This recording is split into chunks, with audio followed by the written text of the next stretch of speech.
Hello class 5th. Today in English I am going to teach you lesson number 3, that is the tiger's whisker. Okay. So students, let's start with starter kit. Suppose you have difficulty in solving a problem. What will you do? Will you give up or continue trying till you succeed? So children, suppose आपको एक problem को solve करने में difficulty होती है. Okay तब आप क्या करोगे? क्या आप हार मानोगे या तब तक ट्राई करोगे जब तक सफल नहीं हो जाते? अगर आप पहली बार में सफल नहीं होते तो क्या करोगे? फिर से ट्राई करोगे. ओके ट्राई करोगे, कोशिश करोगे. Okay now let's start reading part. A young woman by the name of Yan-ok came one day to the cottage of a mountain hermit. "Oh, holy father," she said, "I am in deep distress. If you do not help me, I am truly lost." एक women है जिसका नाम है युन okay.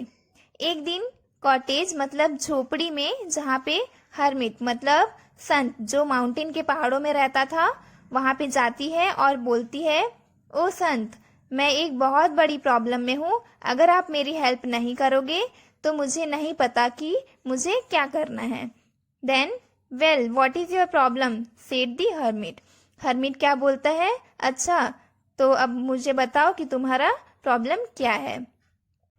"O father," said the woman, "for the past 3 years my husband has been away fighting in the wars. Now that he was returned he hardly ever speak to me. He used to love me dearly, but now he is a changed man. If I speak to him, he doesn't seem to hear. If ever he talks to me, he speaks very roughly. If the food is not to his liking, he pushes it away and leaves the room angrily." Women अपना problem बताती है. वो बोलती है कि पिछले 3 सालों से मेरे हस्बैंड युद्ध में गए थे, युद्ध में लड़ रहे थे. अब जब वो वापस आ गए हैं तो मुझे कभी कभी ही बात करते हैं. वो मुझे पहले बहुत ज़्यादा प्यार करते थे लेकिन अब वो बदल से गए हैं. ऐसा वो अपना प्रॉब्लम संत को बताती है और कहती है अब अगर मैं उनको कुछ भी बोलती हूँ तो वो नहीं सुनता है. अगर वो मुझसे बात करते हैं तो वो बहुत ज़्यादा रफली बात करते हैं. और अगर उनके पास खाना पसंद का ना बना हो तो उसे पुश करके रूम में गुस्से होकर चले जाते हैं. ऐसा ये सारा प्रॉब्लम वो हर्मिट को मतलब संत को बताती है. "Dear, it does happen sometimes," said the hermit. "When young men come back home after the wars, their hearts are full of bitterness." संत उसे क्या बोलता है कि डियर ऐसा कभी कभी होता है. जब मैन कभी अगर युद्ध से आता है तो उसके दिल में क्या होती है? गुस्सा या कड़वी फीलिंग होती है. उसे संत ऐसा कहता है. "Please father give me some potion that will make my husband loving and gentle as he used to be." तो वो बोलती है प्लीज संत मुझे कुछ ऐसा पोशन दो. मतलब पोशन मीन्स कुछ लिक्विड फॉर्म में होता है, जादुई टाइप्स, उसमें कुछ पावर्स हो, ऐसा कुछ दो जिससे मेरे हस्बैंड मुझे वापस पहले जैसा प्यार करने लगे. "A potion for your husband," said the hermit. "Well, come back after 3 days and I will tell you what I shall need for such a potion." Hermit क्या कहता है उस वुमेन से कि तुम्हें तुम्हारे हस्बैंड के लिए कोई जादुई लिक्विड चाहिए, मतलब कोई पोशन चाहिए क्या? ओके तो तुम मेरे पास 3 दिन के बाद आना, मैं तुम्हें बताता हूँ कि उस पोशन के लिए क्या क्या मुझे करना होगा. 3 days later, Yan-ok came back to the hermit. "I have thought over your problem," said the hermit. "To make the potion you want, I will need the whisker of a living tiger. Bring me a living tiger's whisker and I will make the potion you want." 3 दिन के बाद जो वो women वापस आती है संत के पास तो वो क्या बोलता है कि मैंने तुम्हारी प्रॉब्लम के बारे में सोचा और तुम्हें जो पोशन चाहिए उसके लिए मुझे जिंदा टाइगर का विस्कर चाहिए. विस्कर मतलब देखिए जैसा यहाँ टाइगर के मूंछ दिख रहे हैं ना, इसे विस्कर कहते हैं. ओके तो मुझे तुम जिंदा टाइगर का विस्कर लाकर दो तो मैं तुम्हें पोशन बनाकर दूंगा. ऐसा संत वुमेन से कहता है. "The whisker of a living tiger," said the woman in surprise. "How could it be possible for me to get such a thing?" Women shocked हो जाती है और बोलती है जिंदा टाइगर का विस्कर, ये कैसे पॉसिबल हो सकता है, ये मेरे लिए कैसे लेके आऊंगी मैं ये चीज, ऐसा वो कहती है। You will find it if you think the potion is really important, said the hermit. Then he stood up and walked out of his cottage. संत बोलता है उसे कि अगर तुम्हें ये पोर्शन बहुत ज्यादा जरूरी है, सही में इम्पोर्टेंट है, तो तुम वो जरूर लेकर आओगी। फिर वो खड़े होकर वहां से अपनी झोपड़ी की ओर चला जाता है। Yun Ok went back home. She thought a great deal about how she could get a tiger's whisker. Then one night, when her husband was asleep, she quietly crept from her house with a bowl of meat in her hand. यूनओकी भी अपने घर आ जाती है और बहुत ही सोचते रहती है कि टाइगर का विस्कर मैं कैसे लेके आऊं। फिर उसके बाद एक रात वो क्या करती है, उसका जब हस्बैंड सो गया होता है तो वो छुपके से धीरे से बाहर निकल जाती है। She went to a place in the forest where a tiger was known to live. Standing far up from the tiger's cave, she held out the bowl of food towards the tiger. The tiger looked at it but did not move at all. फिर वो कहाँ जाती है, जंगल में चली जाती है जहाँ टाइगर रहता है। ओके, टाइगर के गुफा से थोड़ा सा दूर होकर वो खड़ी हो जाती है।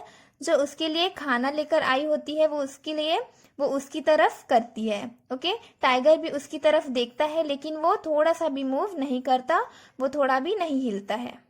The next night Yun Ok went again. This time she came a little closer to the tiger's cave. Again she held out a bowl of food but the beast didn't care.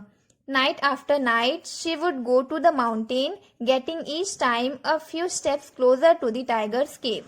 अगली रात को वो क्या करती है, वापस जाती है और इस बार वो टाइगर के थोड़ा सा और करीब आती है, टाइगर की गुफा के थोड़ा सा और पास आती है। फिर वो जो खाना उसके लिए लेकर आती है उसे टाइगर को फिर से देती है। ओके, लेकिन टाइगर फिर से नहीं लेता है। हर रात वो टाइगर के माउंटेन के पास जाती थी और हर बार वो थोड़ा सा टाइगर के करीब जाती रहती थी और उसके लिए खाना लेकर जाती थी। One night she walked almost to the mouth of the cave. This time the tiger moved a few steps towards the woman. The two stood looking at each other in the moonlight. They were so close that यूनओकी could talk to the tiger in a soft and gentle voice. The tiger looked long into her eyes and then ate the food she had brought for him. ऐसे ही daily जाते जाते वो एक रात क्या करती है, गुफा के बहुत करीब पहुंच जाती है, गुफा के मुंह तक पहुंच जाती है और इस बार टाइगर वुमेन के भी थोड़ा सा करीब आता है, थोड़ा सा कदम बढ़ाता है और वो दोनों एक दूसरे के सामने खड़े होते हैं और चांद की लाइट की वजह से एक दूसरे को देख रहे होते हैं।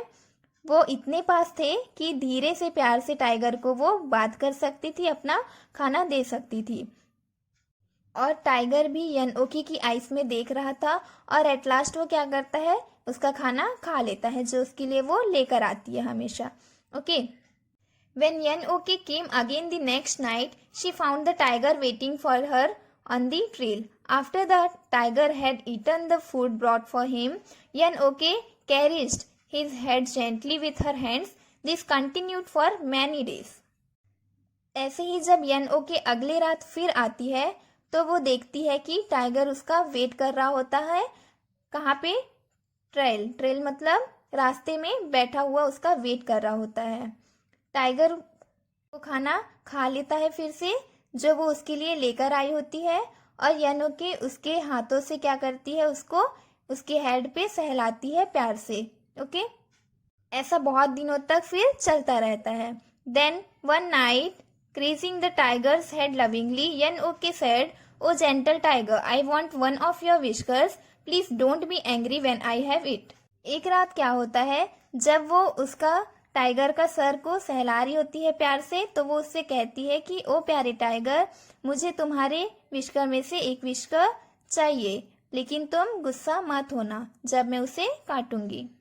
And she snipped off one of the tiger's whisker.